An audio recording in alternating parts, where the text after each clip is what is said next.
Hello, this is Chef John from foodwishes.com with duck fat steak fries. That's right, as it's gonna say on one of the t-shirts in my new spring fashion line, duck fat is the new butter.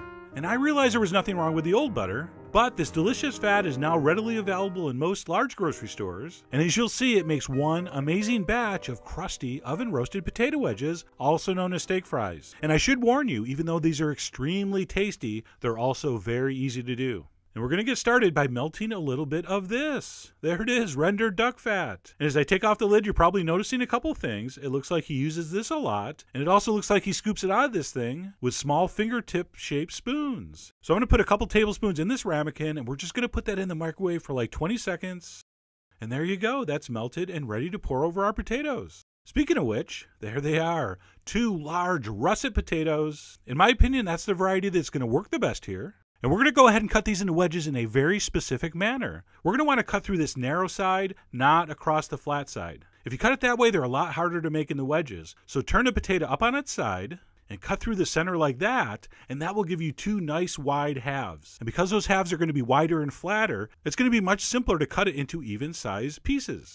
All right, so once we have our 2 wide flat sections, we're going to cut those in half, and then each one of those wedges gets cut in half. But watch how I'm cutting this. Instead of trying to get that knife exactly on that edge, which is really hard, offset your knife just slightly and cut it like that. I find that much easier to get uniform wedges, but suit yourself. You are, after all, the Darth Vader of your potato. But anyway, we're going to cut those into wedges, and if you're good at math like me, you'll realize we're going to get 8 steak fries from each potato, so 16 total here. And once those are cut, we're going to go ahead and throw those in a bowl, where we will season them very generously with kosher salt, a little touch of cayenne. Hey, why not? And some freshly ground black pepper. And then we'll go ahead and drizzle over that melted duck fat. And in case you're wondering, no, duck fat does not taste like duck. It really doesn't have any kind of strong flavor at all. It just adds a richness and a subtle meatiness to the potato that's just really a beautiful thing. And then we're going to get in there with our bare hands and mix those until they're thoroughly coated. And of course, this is edited, so take your time. Make sure you've achieved total and full smerification. And once those potatoes are coated, they're pretty much ready for the oven. Although this would be the perfect point in the procedure to possibly add some fresh herb if you have it around, and I did. I had some fresh thyme sprigs, so I put a little bit of that in.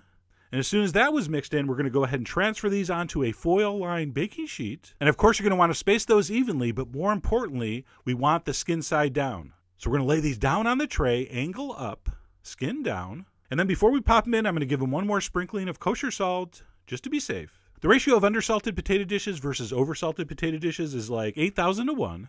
So big chunks of potato like this are going to need a little bit of salt. And at that point, we're going to pop them in a 325-degree oven for 40 minutes. All right, this is just the first phase of baking. Not a lot's going to happen. And after 40 minutes at 325, they're going to look something like this. No, that does not look good yet. But that's okay. This first phase of the cooking is just to soften them up a little bit and prepare them for the final crustification. So at this point, we're going to flip them over on their side. And by the way, while you're turning these on their side, go ahead and raise the temperature of the oven to 450. All right, we're going to finish these in a very hot oven. That's one of the secrets. And then once those have been turned on their side and the oven's up to temperature, we're going to pop those in for 10 minutes. And as you can see from my new oven cam, those potatoes are going to start frying in that duck fat. And in a very short time, these things are going to start looking significantly more awesome.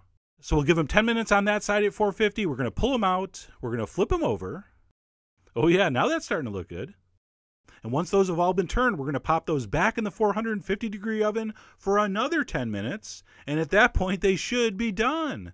And they should look like this. That totally looks like something you would like to eat. Now, you really don't have to let these rest, but what I like to do when they come out is flip them over one more time. So the side that was up and at this point maybe a little drier, I turn over so it gets one last kiss of that beautiful duck fat. And as I'm turning these, I think you can kind of hear how beautifully crusted they are. And at that point, you're going to go ahead and transfer those onto some appropriately sized platter. Maybe we'll go around and garnish with some extra thyme sprigs. Why? Because it's on our side. And those duck fat steak fries are done. And I'm not really sure if these are called steak fries because they're such large pieces of potato or because they're good with steak. But regardless, you are in for a very, very high quality potato experience. Just a beautiful combination of a light, fluffy, creamy inside, just like a baked potato. And of course, it's all encased in that crusty, borderline crunchy exterior, which is of course a truly fantastic combination. But anyway, go out and find some duck fat. You'll be very glad you did, trust me. And when you do, I hope you give these very impressive duck fat steak fries a try. So head over to foodwishes.com for all the ingredient amounts and more info as usual. And as always, enjoy.